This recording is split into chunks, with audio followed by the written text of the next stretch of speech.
Hello, this is Mrs. Witt, your school librarian. Let's talk about copyright. You've probably seen this copyright symbol in your books, or maybe you've seen the copyright warning when you watch a movie at home. Both of them mean that you can't use any part of the work without the creator's permission. But there is one exception, referred to as the Fair Use Clause, for educational and research uses. Great! We're all students and teachers, so that means we can use any and everything we find, right? No, actually it doesn't. You still can't take a work in its entirety, and you can't make any money from what you use. Let's check what you know so far. Why should you care? You may be thinking, hey, the picture or song is already on the internet for anyone to see or use, so what's the big deal if I use it? It's not like I'm taking it from the person who created it.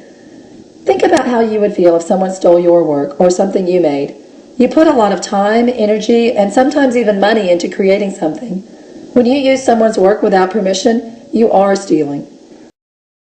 If people couldn't make money or control how the things they create are used, they might be less motivated to create all the things we enjoy.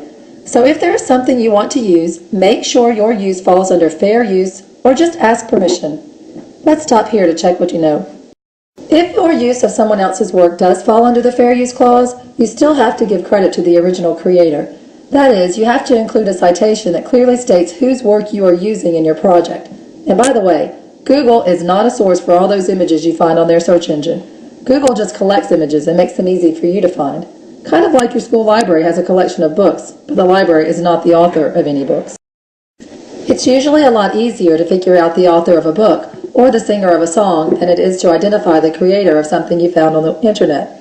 You may have to search the original website for a name, an About Me section, or research the URL where the material is posted.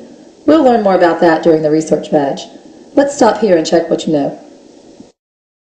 I hope you learned a lot today. I'll check your responses to the questions you answered in this video and post a message to you on Edmodo as soon as I can. Meanwhile, use the EduCreations app to create a short video explaining something you learned about copyright today. There's a short tutorial on using EduCreations in the Badges folders in Edmodo.